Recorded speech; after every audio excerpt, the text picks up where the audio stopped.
ಮಂಗಲ ಸಂಗಮ ಕ್ಷೇತ್ರದಲ್ಲಿ ಮೆರೆಯುವ ಶುಭಕರನೇ, ಅಮೃತೇಶ್ವರ ಶ್ರೀ ಸಿದ್ಧೇಶ್ವರ ಶ್ರೀ ಸಂಗಮೇಶ್ವರನೇ. ನಿನ್ನ ನಾಮವಾ ಭಜಿಸುತ್ತಲೀ ನಿನ್ನ ಒಲಿಸ ಬಂದೆ, ಬಸವೇಶ್ವರರ ಹರಸಿದ ತೆರದಿ ಹರಸು ನಮ್ಮ ಹಿಂದೆ.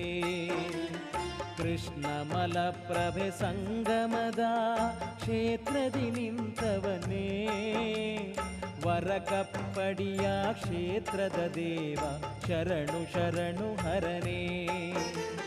ಲಿಂಗರೂಪದಲ್ಲಿ ನೆಲೆಸಿರುವ ಶಿವನೇ ಜಗದೊಡೆಯ, ಬಸವೇಶ್ವರ